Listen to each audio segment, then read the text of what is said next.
My name's JC Henry, and he's Ian Henry. And this is the Walking Football Interview Podcast. Today, we will be interviewing the Wales Walking Football Joint Manager of the over 50s and the over 60s teams. Yeah, that's right, it's Martin Ransom!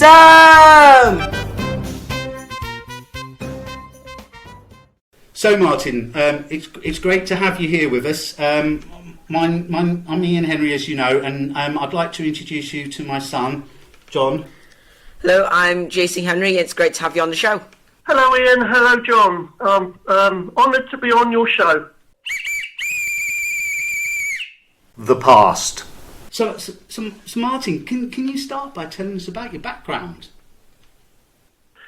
Well, I started off in normal football years ago when I was 18. I played a lot before that, but that was at school and stuff like that. But I started playing seriously when I was 18. I used to play for Hastings and got to a good level of football. Enjoyed it very much. It was absolutely lovely. Meeting up with the boys, the camaraderie, the training, and that was absolutely wonderful.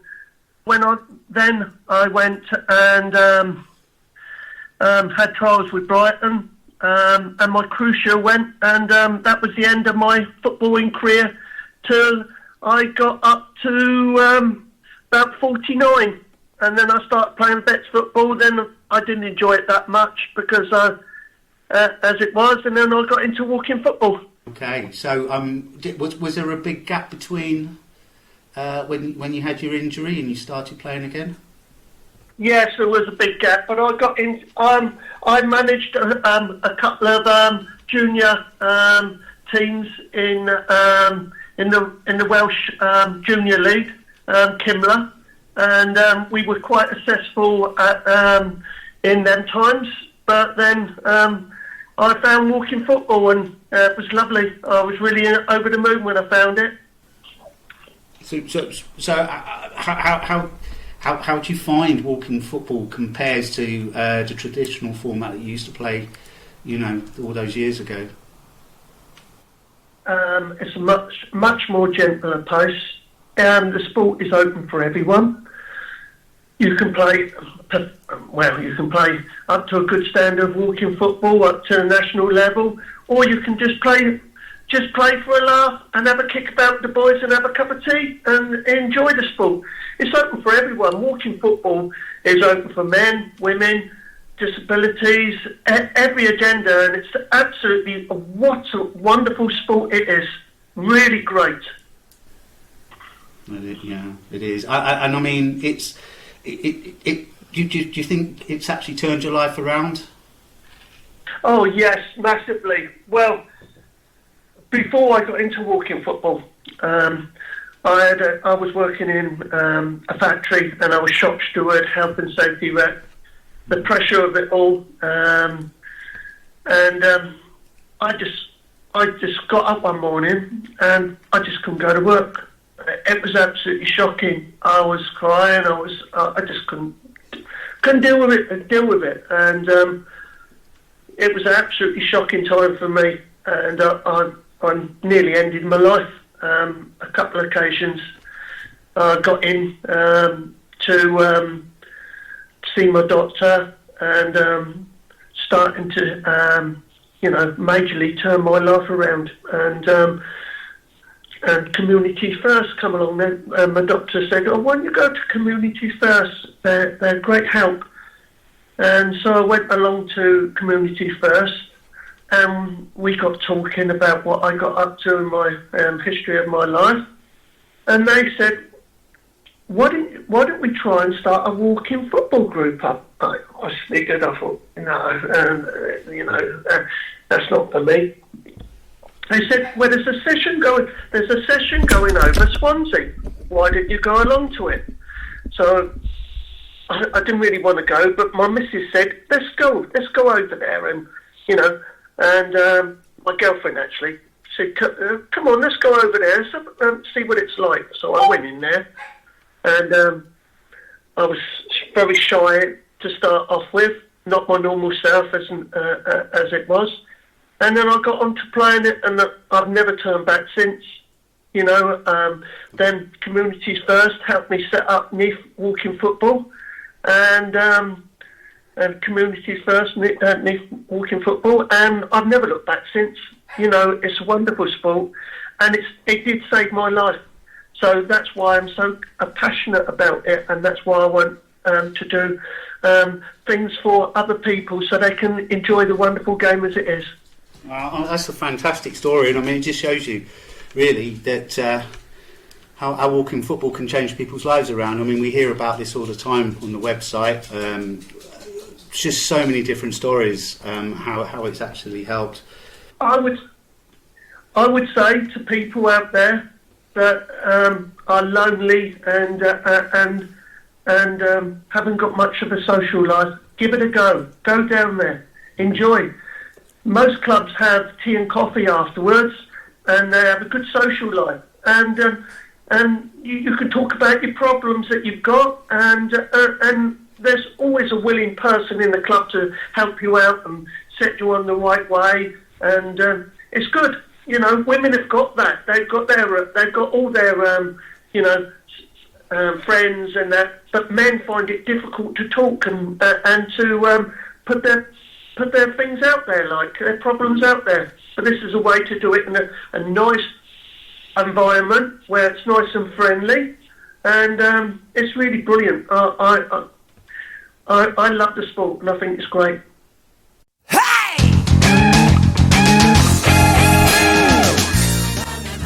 Whilst we're taking a break, you too can show your love of walking football away from the pitch by purchasing from our exclusive designer clothing and accessories range. When you finish listening to today's show, head over to walkingfootball.shop. That's walkingfootball.shop.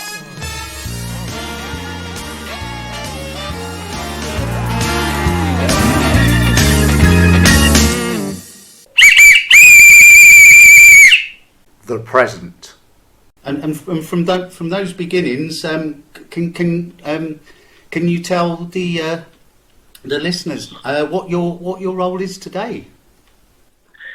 Well, I'm so proud of the role that I've got. Me and Headley started it all off in Wales on a national level, and it's never looked back since.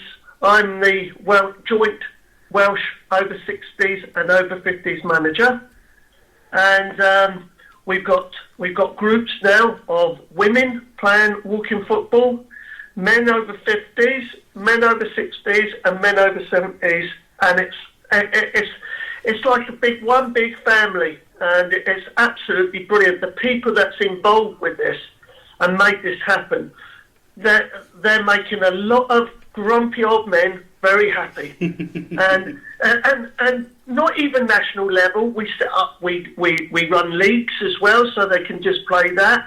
We set up friendlies, so the individuals just can have a kick around and a friendly against another team, so they're seeing that.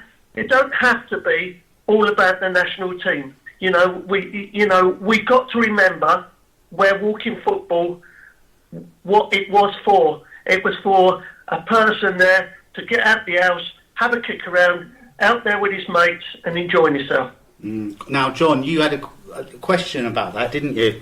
How is walking football structured in Wales, like league teams and everything else? Well, do you want to know about the first thing, about how to get into the team? Is that what you do you want to ask first, or what other question? Well, I mean, yeah. I mean, if you basically give us a rundown on the overall kind of picture, however you think. Okay. Yeah. Yeah, tell all. Okay. Well, how it comes about for players. Yeah. The players are normally playing in the Welsh League, and we've got coaches that go to these. We'll be going to the sessions, the league sessions, and there we'll be looking at players, and they'll be inviting the players then to come to the sessions that we put on, the Welsh sessions we put on, the trials we put on. At the moment, it's very difficult, as you know, with coronavirus. It's very difficult to do that. It's been very difficult along them lines. But if you're out of England, we do go across the bridge, and we do. We have got a couple of clubs that have rung me up and said, "I've got a player here who would be useful, and can he come down for a trial?"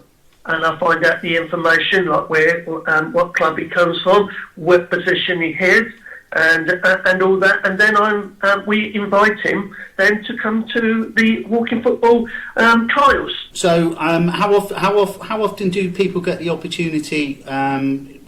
Once we get past the present situation, how often will people get the opportunity to trial? And I mean, how many people do you have in the current team, and how easy will it be to push them out, as it were, and have a chance to take one of the positions?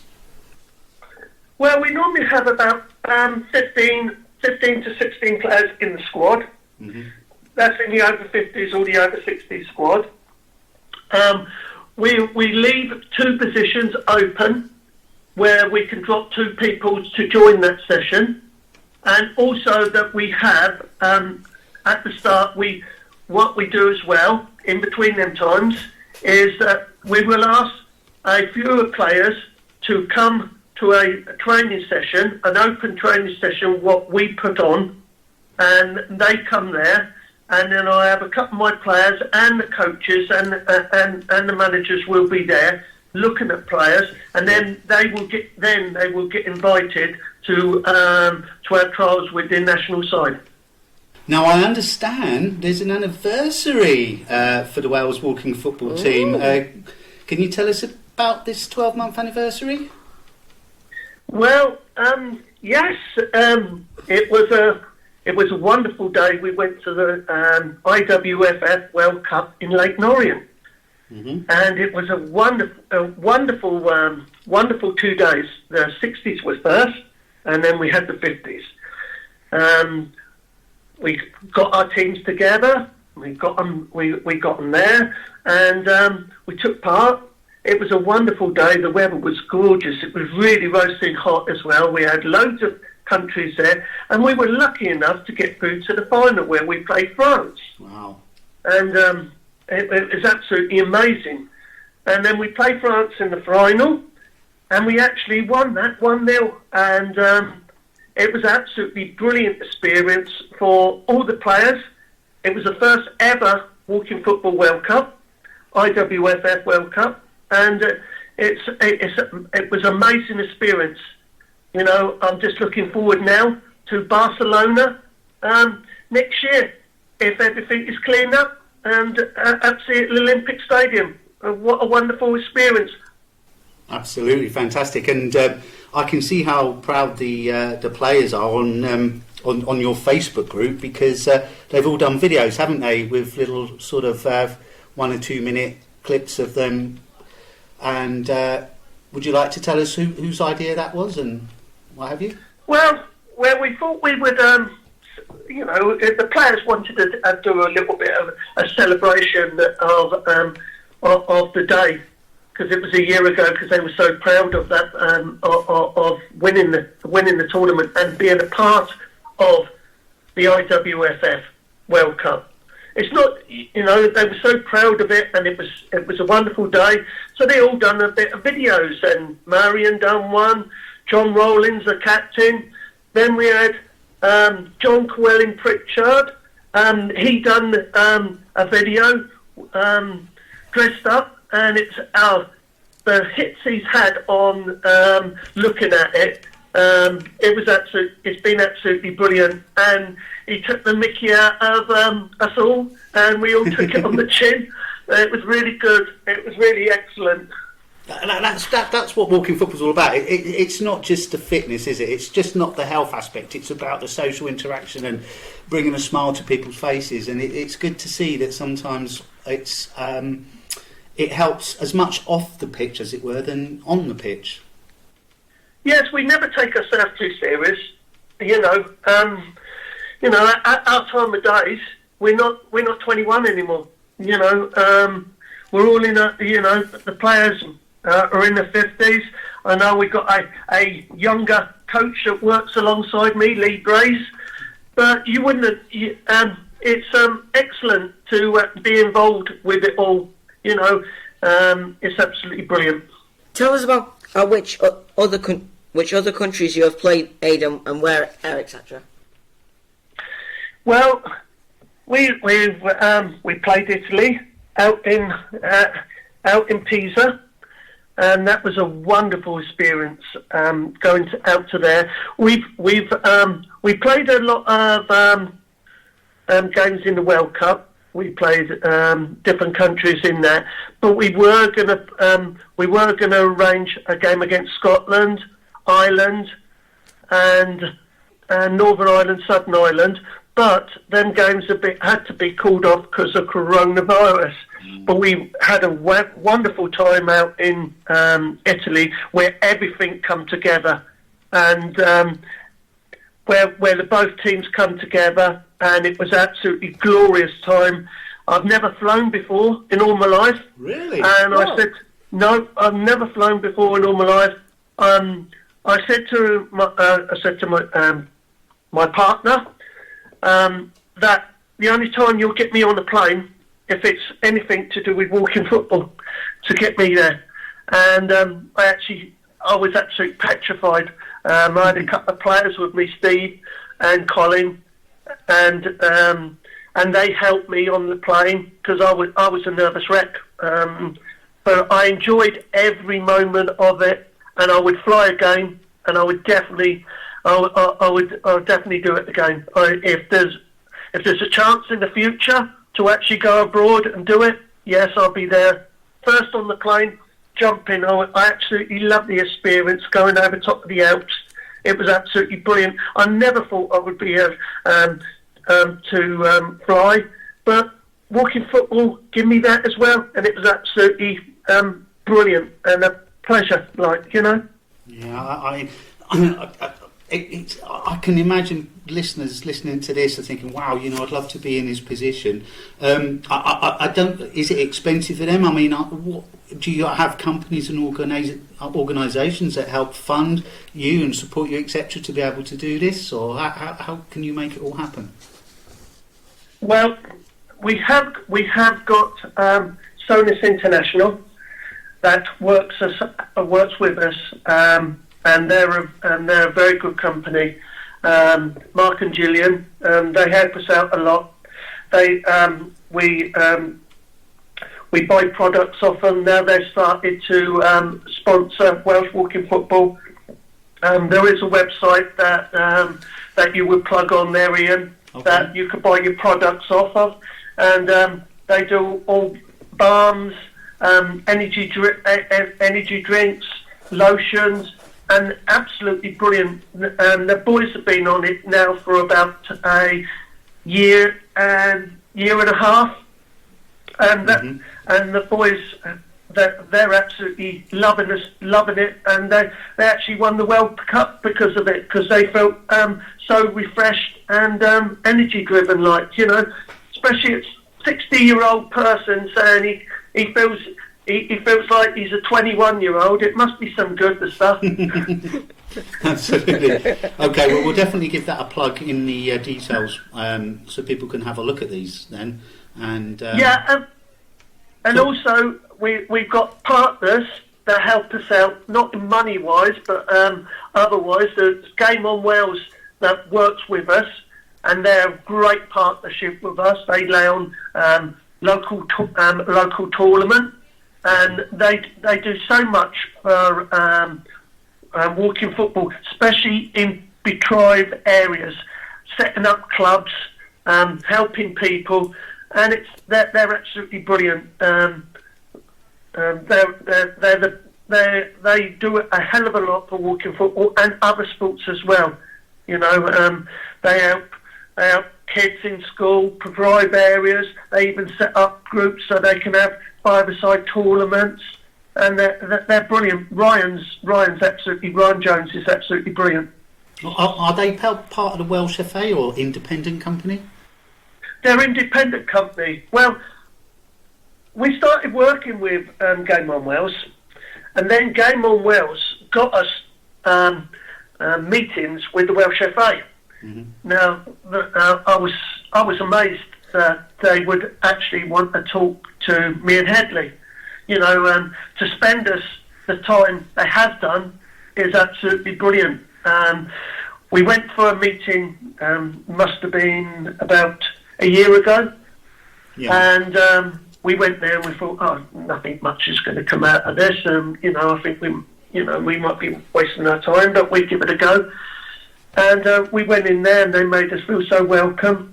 They said they give us a bit of structure so we could start off like doing. They trusted us because they had good stuff, good vibes from Game On Wales and other resources. And so we started working with the Welsh FA in a league structure, trying to set up a league, a whole Wales league, not North and South, a whole Wales league as they wanted. Okay. And we got in contact with clubs, and clubs signed up to Welsh Walking Football, where they paid a dividend of £10 a year to have newsletters, to join our WhatsApp group and have the information about the league starting. This year we started our league.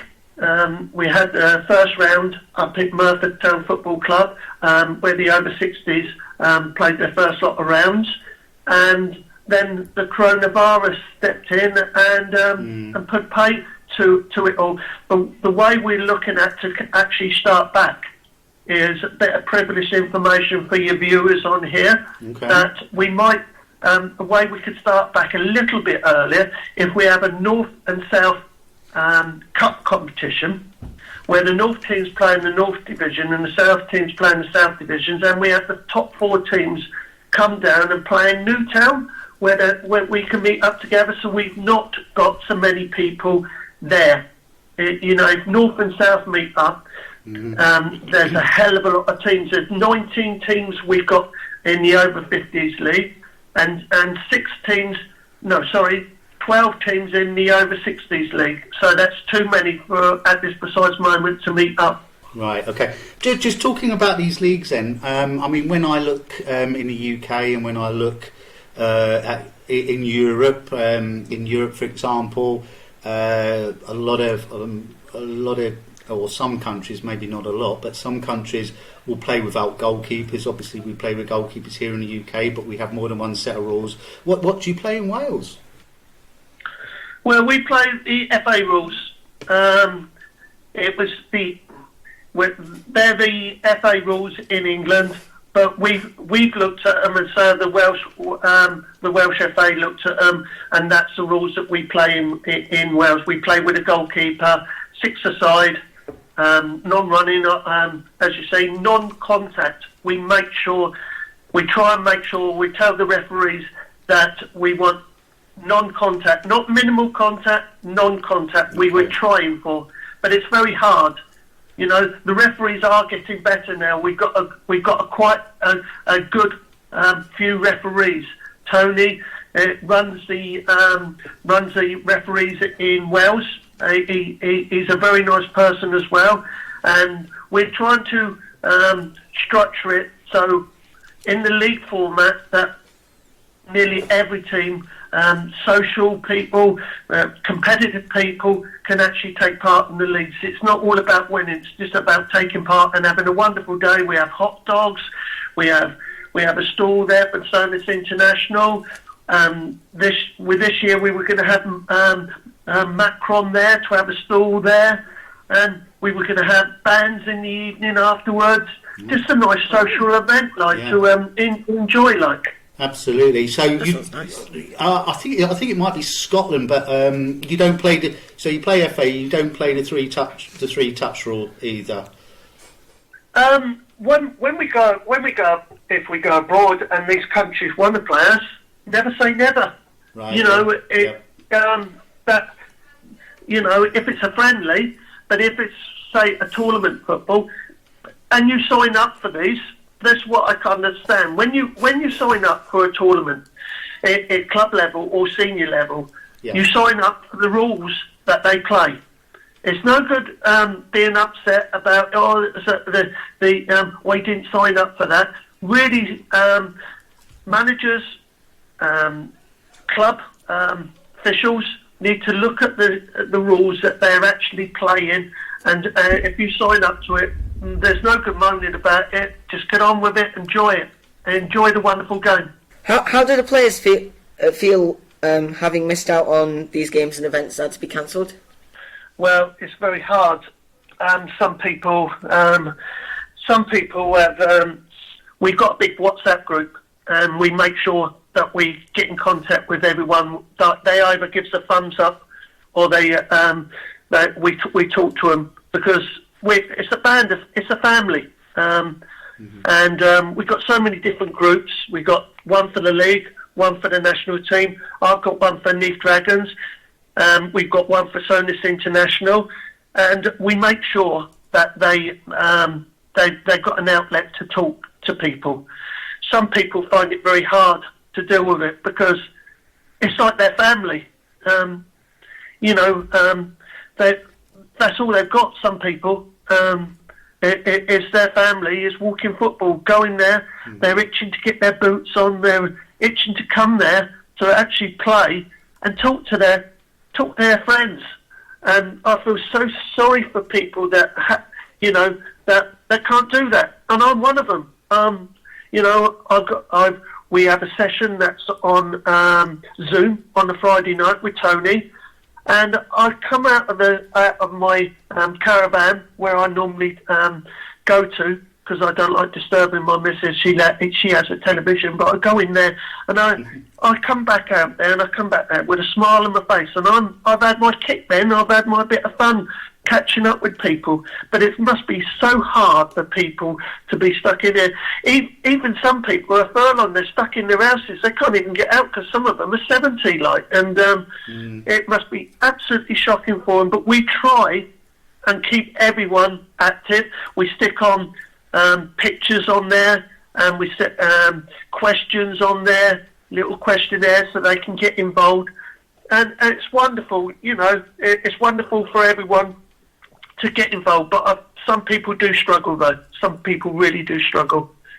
I do. And are you doing anything in a fitness aspect during this lockdown?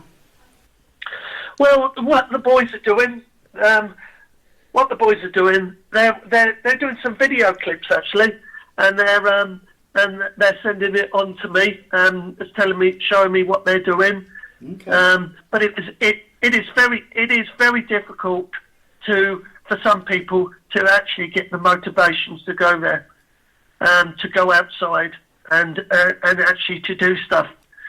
Some people work better in groups, and the only time they actually do something is when they're in that group. The other times they find it a real struggle. When we have our groups at club level, international level, we work together and we help people out when they're not struggling. Because when you're 50 or 60 or 70 or 80-year-old, and you do have issues with your mental health and with your fitness and that, and we try and help everyone. Yeah, and especially the average age. The majority of walking footballers are in the high risk group, so we've got to be so careful, haven't we, to make sure that they all remain safe and healthy. So yes, it's going to be so difficult. We've set. Me and Headley have been having loads of interactions with the coaches and the managers, where to try and get us in a safe state to come back to walking football. But it'll be a training to start off with.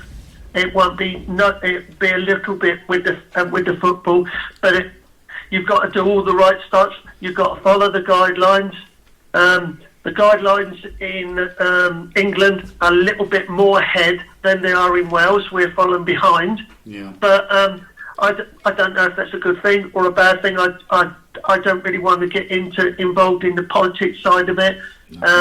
Once we can start, it'll be slowly, and then we'll be hopefully then building up as we can do. But no one knows. No one knows what's going to happen. You know, we could be all right this week, and then we could be in total lockdown next week, where a different area's got it.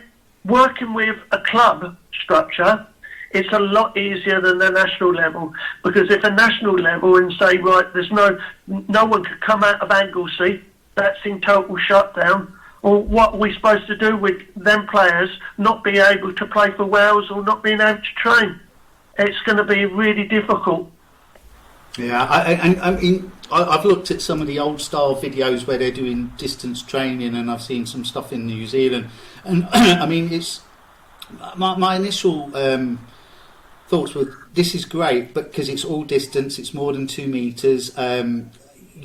There's no contact. But then you think, well, what if you need to use the toilet? You need to go for a toilet break. I mean, that's a small area, and you're sharing the same door handle, this, that, and the other. It's so difficult to be able to police it. It is going to be very difficult here. To be truthful, what we were looking at to start back is playing on the grass, because I don't think because we're in a difficult age group, that I don't think the sports centres will be open for the over 50s or the over 60s. Maybe the over 50s, but the over 60s, over 70s, it's going to be very hard for them to see it comes back. But let's don't get on the negative side. No, you know, absolutely. We must not be too much negative. We got to be looking at the future.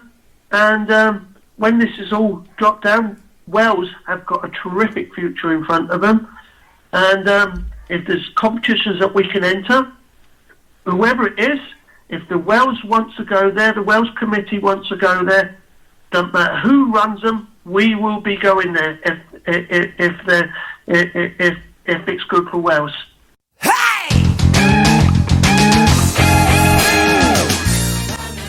Whilst we're taking a break, you too can show your love of walking football away from the pitch by purchasing from our exclusive designer clothing and accessories range.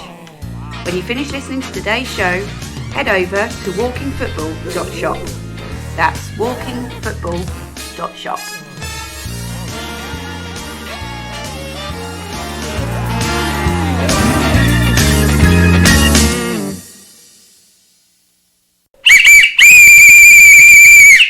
The future. Well, okay, so let's look positive. All being well, we'll get through this, which I'm sure we will. What's next for Wales Walking Football? What events are you looking to participate in following this social isolation and lockdown?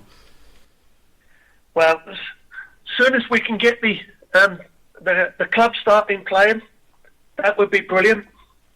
Next step then is to have a South Cup competition and a North Cup competition, getting that playing, and getting myself out there to different clubs, new clubs that just come on the scene. Like this year, we've had 19 clubs in the over 50s. Some of the clubs that I haven't even seen play. I've got Barry Town. And they've got, I hear they've got some really great players, and I'd love to go down to one of their sessions and poke my head through the door and have a chat with the boys. That's how you get a relationship up with them. But and then we can start thinking about in the future or having trials again and thinking about Barcelona next year. If we can go with the sessions, with the COVID-19, but hopefully by then it should be, hopefully we should have a a tablet that we can take, or something that we can to do to knock the virus out, or something, Well, yeah, let's hope so. I mean, we're looking at we're looking at various options, aren't we? Whether there's vaccines coming, every country seems to be working on them at the moment. But at the end of the day, I'm hoping we're going to, one way or another, beat this thing. So that's fingers crossed. These all happen next year. I hope so, Ian. And I just say thank you for social media. I really do. Sites like walkingfootball.com. I know it's your own site, and that, Ian, but you do such a fantastic job getting the information out there, and across the board, not just to England, Wales, around the world. It must be a wonderful experience to be in touch with all the countries all around the world and clubs around the world as well. Thank you very much. You've made me blush. But I mean, is there anything else that we can do? Our company and our website. Is there anything else that we can do to sort of continue and expand in helping the promotion and helping facilitate not just from grassroots really all the way up to the sort of... I like the way you've the last month you put out on the sites that you're willing to help clubs, and that's a big thing. The national level is great, it's fine, it's wonderful, but if we didn't have clubs and doing all the hard work, and they do extremely amount of hard work like yourself, and they don't get much gratitude or thanks for actually doing it, and they're the people that that should be having all these awards on television and stuff like that. There's some brilliant people, brilliant organisers in walking football. Steve Rich. Yeah. You've got loads of people. You've got yourself. You've got Eddie Thompson. And Terry, and there's a load that's doing good. I could go on. The list could be as long as my arm across all the organisations.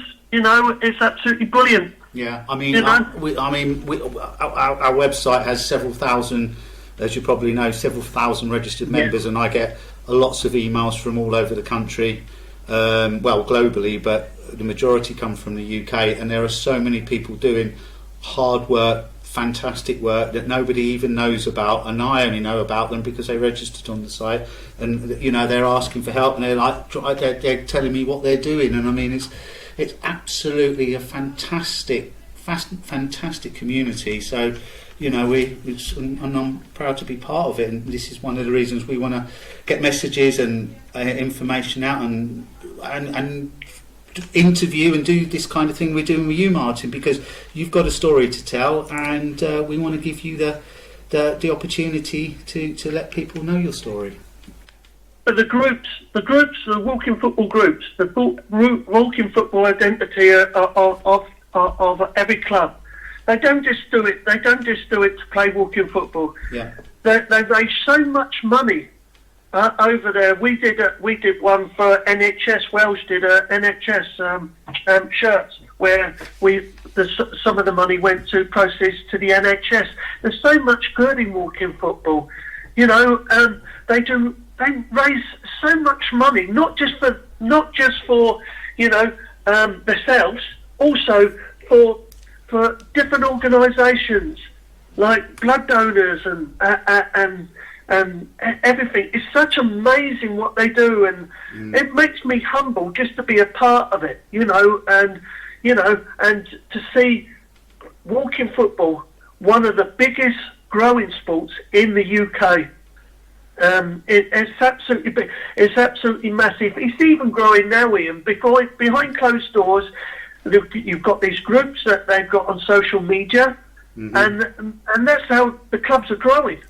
That I know some clubs in Wales had 20 new members, and they haven't even seen the guys. They've joined the group. They've heard about this group, this social media group, and they've enjoyed it. They've had cups of tea sitting down there.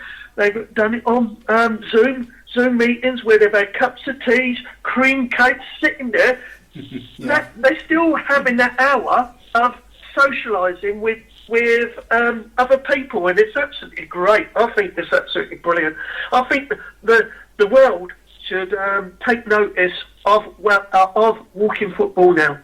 Really should take notice, and different companies should take notice now and actually get on board with walking football.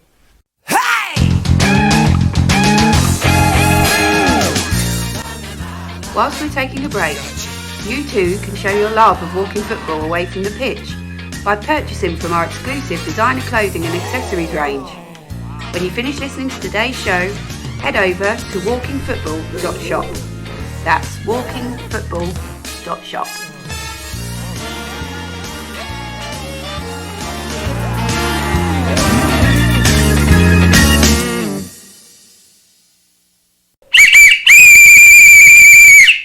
Get ready, folks, for Martin Ranson Uncovered.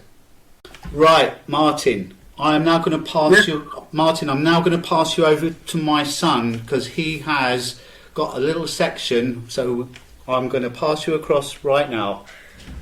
Well, Okay, well, thank you. Well. Guess what? What's this? It's now time for your top 10. That's right, listeners. This is Martin Ransom Uncovered.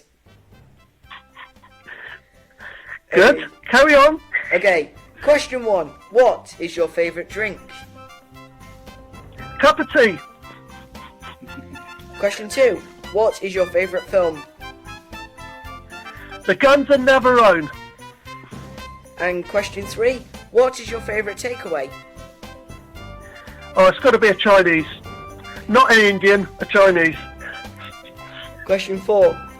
What is your favourite football match you have ever watched? Favourite football I've ever watched?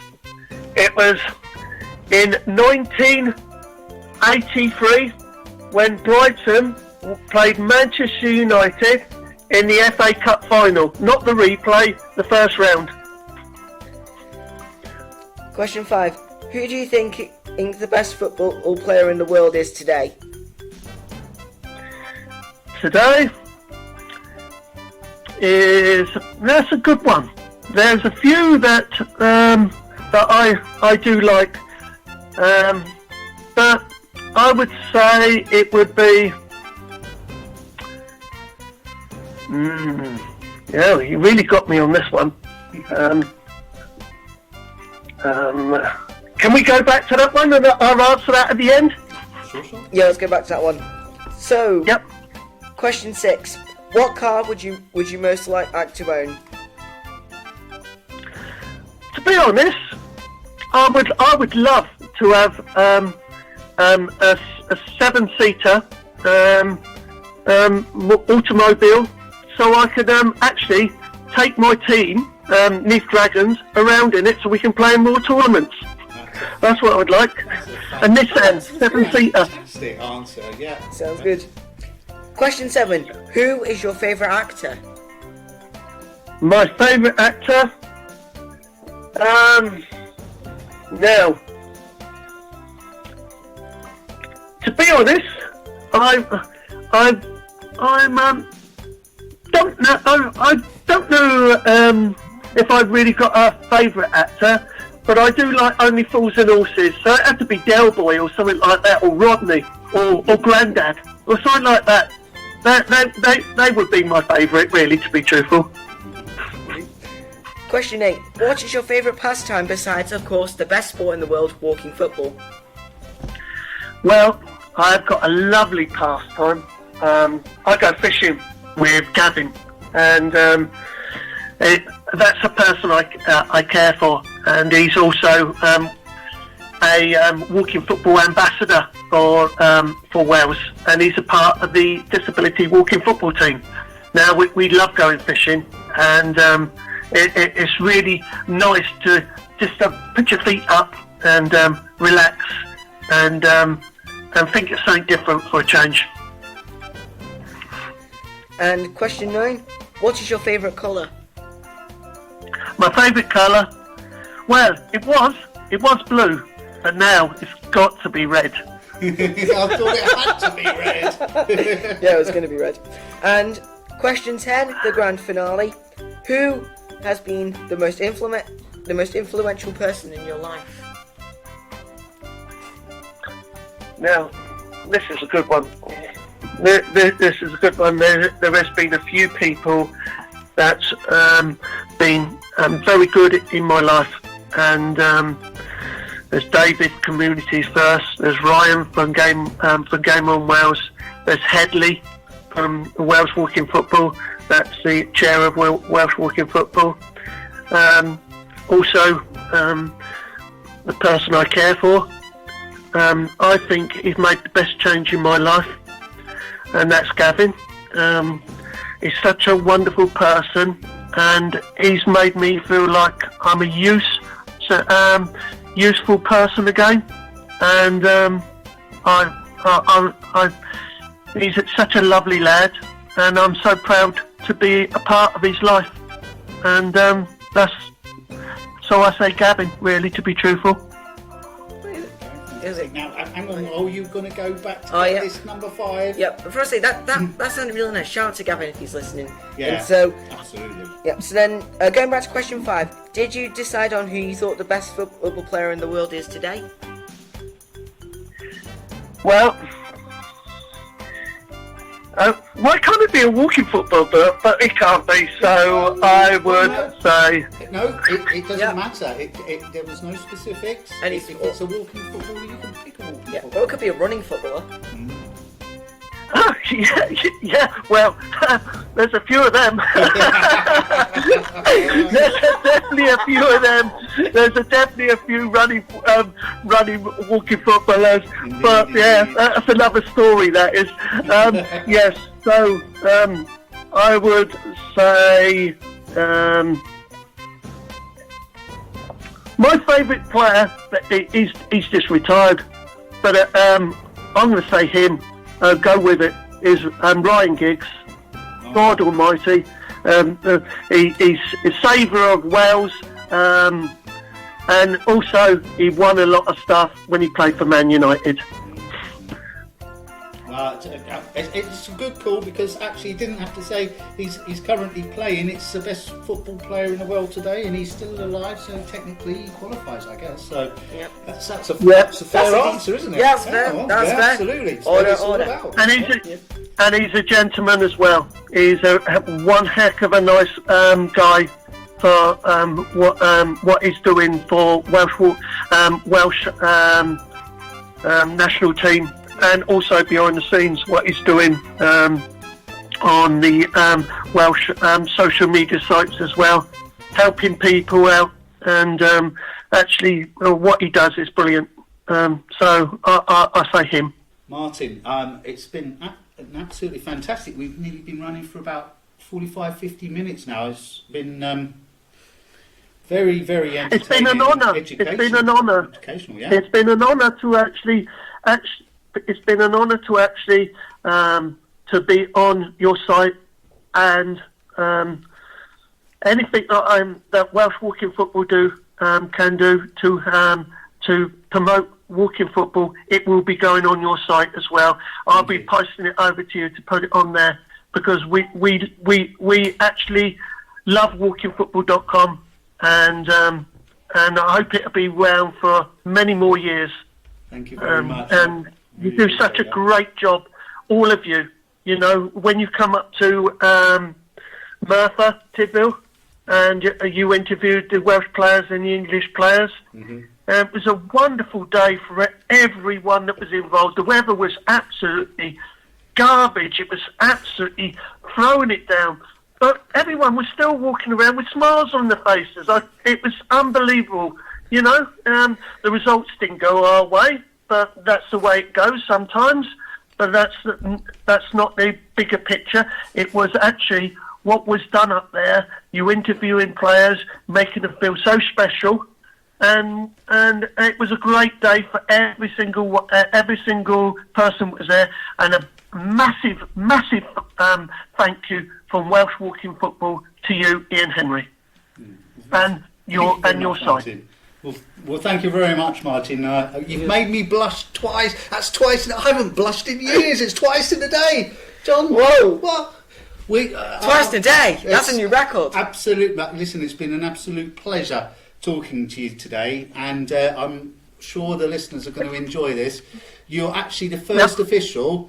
Originally, we did written interviews. We started on the site doing written interviews, sending out questions and getting the answers sent back.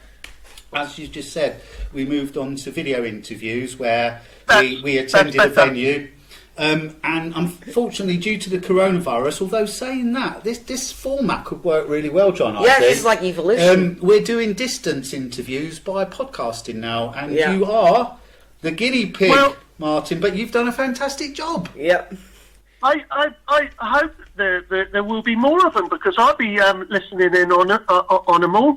Okay. And you can't go all around the country or all around the world to video to interview people. So I think this is a good thing, and I hope it's a big success for you. And if anyone wants to get anyone that wants to get hold of me, I know Ian Henry has got my email address. Ian, would you put it on the bottom of this interview? If anyone wants to talk about anything to do with walking football, not just about Wales, about club level, anything like that, I'm welcome. They can send me an email, and I will talk to them by all means. You're a star, and thank you so much for your time. John, it's been nice to have you on the show. Thank you all. Thank you both. Now, thank you. It's been a pleasure. And you. Now, look after yourself. Stay well and stay safe. Protect the NHS. Yes. Definitely protect the NHS. Thank you so much. Thank you. Okay, cheers. Bye-bye. Thanks for coming. Bye-bye. Well, we hope you enjoyed our podcast today. Stay tuned for another amazing interview with amazing walking footballers. I'm JC Henry, and he's Ian Henry, and always remember, keep walking!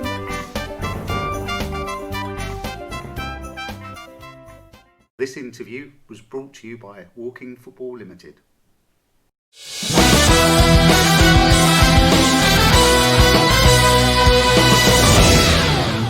Stop by and visit us at walkingfootball.com.